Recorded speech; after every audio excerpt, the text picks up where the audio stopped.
गठबंधन तो इजराइल और भारत के बीच भी हुआ है और यह गठबंधन हुआ है भारतीय मजदूरों को लेकर। आप जानते ही हैं, इजराइल हमास की जंग को 3 महीने से ज्यादा हो गए हैं। युद्ध अभी रुका नहीं है, लेकिन इजराइल ने बमबारी से बर्बाद हुए इंफ्रास्ट्रक्चर को ठीक करने का प्लान बनाया है और इस काम के लिए इजराइल ने भारत पर भरोसा जताया है। भारत के मिस्त्री और मजदूर इजराइल की बर्बाद इमारतों की मुरम्मत करेंगे, नई बिल्डिंगें बनाएंगे। इजराइल ने इंफ्रास्ट्रक्चर दुरुस्त करने के लिए भारत सरकार के सामने प्रस्ताव रखा है और इसकी तैयारी उत्तर प्रदेश में दिखने भी लगी है। जो निर्माण श्रमिक हैं, जो इजराइल सरकार ने मांगी गई है नाम भारत सरकार के द्वारा, तो उसमें जो एक तो निर्माण श्रमिक प्लास्टिंग का काम करना जानता हो, शटरिंग का काम जानता हो, वेल्डिंग का काम जानता हो और राजमिस्त्री। चौराहे और नुक्कड़ पर 500 रुपए की दिहाड़ी के लिए सुबह सवेरे ठंड में इंतजार करते मजदूरों की उत्तर प्रदेश में अचानक डिमांड बढ़ गई है, खासकर कंस्ट्रक्शन का काम करने वाले स्किल्ड वर्कर्स की। सरकारी अफसर फोन करके ऐसे मजदूरों का पता लगा रहे हैं। अच्छा मिस्त्री मजदूर मिलने पर उनको रजिस्टर किया जा रहा है, क्योंकि बिना रजिस्ट्रेशन के इजराइल जाने का नंबर नहीं आएगा। 10,000 मजदूर अगले 10 दिनों में इजराइल के लिए फाइनल करने हैं।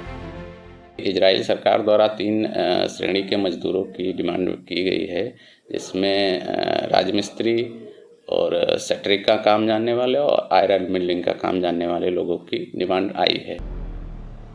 अब इनसे मिलिए, ये गाजियाबाद के सुमित हैं, शटरिंग का काम करते हैं। 30 साल हो गए, लेकिन परिवार को आज भी वो जरूरी सुविधाएं नहीं दे पाए जिनका सपना बचपन से देखते आए।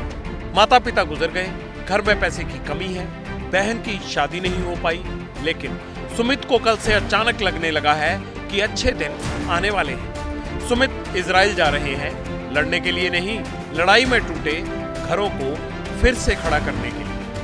सपने तो मेरा बहुत पूरे हो जाएंगे। एक्चुअली घर बन जाएगा खुद का, बहन की शादी हो जाएगी, सारा मैं बन जाऊंगा, लाने का।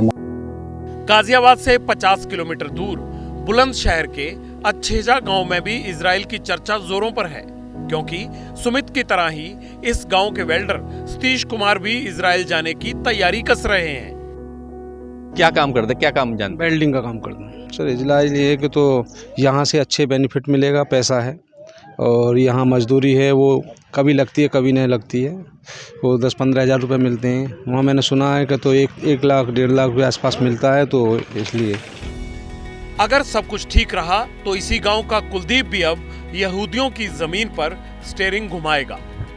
यूँ तो सरकार की निगरानी में जाएंगे ना, अब जाती थोड़ी हम पे वो कुछ होगा तो सरकार भेजेगी तो कुछ तो हमारे लिए करेगी। यहाँ घर वालों को भी देखेगी सरकार जब भेजेगी तो।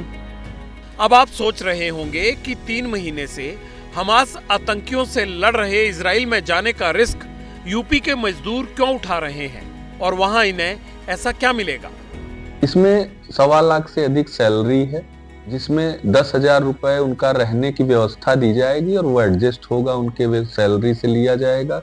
इसके अलावा मेडिकल इंश्योरेंस भी कराना पड़ेगा। बोनस की जो कटौती होगी वो जब श्रमिक आने लगेगा काम अपना पूरा करके तो उसको मिल जाएगा। इजराइल को आतंकी हमले में टूटे घरों को फिर से बनाने के लिए 1 लाख स्किल्ड वर्कर चाहिए। इसमें पहला 10,000 मजदूरों का दल यूपी से जाएगा, जिसमें राजमिस्त्री, वेल्डर, पेंटर, टाइल पत्थर और शटरिंग का काम करने वाले मजदूरों के आवेदन मांगे गए हैं। महिला मजदूरों की डिमांड इजराइल की तरफ से नहीं की गई है। मजदूरों की उम्र 21 से 45 साल के बीच होनी चाहिए। श्रम विभाग सूची तैयार करने में जुटा है। पासपोर्ट वीजा की प्रक्रिया के बाद मजदूरों को इजराइल भेज दिया जाएगा। बड़ी संख्या में मजदूर रजिस्ट्रेशन करवा रहे हैं। अब तक अलीगढ़ में 54, गाजियाबाद हापुड़ में 112, बुलंदशहर में 75, चंदौली में 50 श्रमिक इजराइल जाने के लिए सहमति दे चुके हैं। बेसिक अंग्रेजी, ये नहीं कि उसको बहुत ज़्यादा अंग्रेजी का ज्ञान हो, उसको बेसिक अंग्रेजी का ज्ञान होना चाहिए और उसको जो मैप वगैरह है वो ड्राइंग वगैरह पढ़ना आना चाहिए। अभी तक तो हम लोग सभी जितने भी रजिस्टर्ड वर्कर हैं सबको बल्क में मैसेज भिजवा रहे हैं इसमें हमने अपने स्टाफ लगा रखे हैं और उनको दूरभाष पे भी हम लोग उनकी सहमति ले रहे हैं। 7 अक्टूबर की सुबह इजराइल के किबुत्ज बेरी, फराजा और रहीम इलाके में हमास आतंकियों ने हमला किया था। इजरायली लोगों को मार डाला, बहुत सारे किडनैप कर लिए गए और उनके घरों को ग्रेनेड और मिसाइल से तबाह कर दिया था। फराजा का वो गांव जो कॉटेजेस हैं, जहां पर हमास के आतंकियों ने घुसकर फायरिंग की, रॉकेट दागे, घरों को तोड़ा, लोगों को मारा, ये सामान बिखरा हुआ ये बता रहा है। हमास के हमले में बर्बाद हुए इन घरों को ठीक करने और दोबारा से कंस्ट्रक्ट करने के लिए इजराइल ने भारत से 1 लाख मिस्त्री और मजदूर भेजने का प्रस्ताव रखा है। सारे बिंदुओं पर बहुत गंभीरता से विचार किया जा रहा है। जब एकदम 0% का रिस्क रहेगा तभी हम कामगारों को भेजेंगे और जिस तरह के मानक हैं उस मानक के अनुरूप ही हम भेजेंगे। भारत से जाने वाले श्रमिकों के साथ 3 साल का कॉन्ट्रैक्ट होगा। भारत सरकार ने NSDC इंटरनेशनल कंपनी को श्रमिकों को इजराइल भेजने की जिम्मेदारी सौंपी है। युद्ध के चलते इजराइल में दर्जनों इमारतें बर्बाद हो गई थी। इन्हें बर्बाद इमारतों को ठीक करने के लिए इजराइल को मजदूरों की जरूरत है। इसीलिए भारत के आगे ये प्रस्ताव रखा गया है। इजराइल अच्छा वेतन देने को तैयार है, लेकिन भारत में मजदूरों को कितनी मजदूरी मिलती है? क्या भारत में कम मजदूरी की वजह से ही भारतीय मजदूर इजराइल जाने को तैयार हुए हैं? दरअसल यूपी में मनरेगा के तहत 73,69,000 मजदूर रजिस्टर्ड हैं।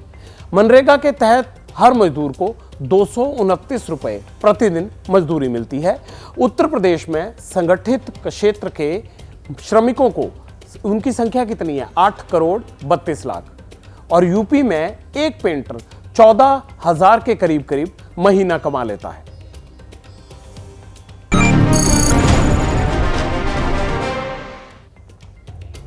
आपके मन में सवाल ये आ रहा होगा कि इजराइल पहली बार हमारे इतने स्किल्ड वर्कर को क्यों मंगवा रहा है? पहले ये काम कौन करता था वहां पे? और जो पहले काम करता भी था वो अब वहां ये निर्माण कार्य क्यों करना नहीं चाहता? तो इसकी सच्चाई ये है कि इजराइल में ये सब काम पहले गाजा के मिस्त्री मजदूर करते थे। वहीं से आते थे, गाजा से आते थे, अपना काम करके चले जाते थे, उनको काम मिल जाता था और इजराइल को पड़ोस में ही लेबर मिल जाती थी। लेकिन आतंकी हमले के बाद ये भरोसा टूट गया। इजराइल गाजा के लोगों को काम देने की बजाय वहां रह रहे आतंकियों पर अब हमले कर रहा है। इसीलिए अब इजराइल ने वही काम भारत को देने के लिए भारतीयों पर भरोसा जताया है। जैसे ही घड़ी का काटा दोपहर 2:30 पे आए, बबीता जी का दिल सास बहू साजिश के लिए मचल जाए। और ये है इनकी बहू, पूरे दिन ऑफिस की टेंशन हो जाए गॉन जब ये करें अपना फेवरेट शो फ्री टाइम पे ऑन। इनकी तरह आप भी देखें अपना फेवरेट शो अपने टाइम पर और डाउनलोड कीजिए ABP लाइव ऐप अपने स्मार्ट टीवी पर।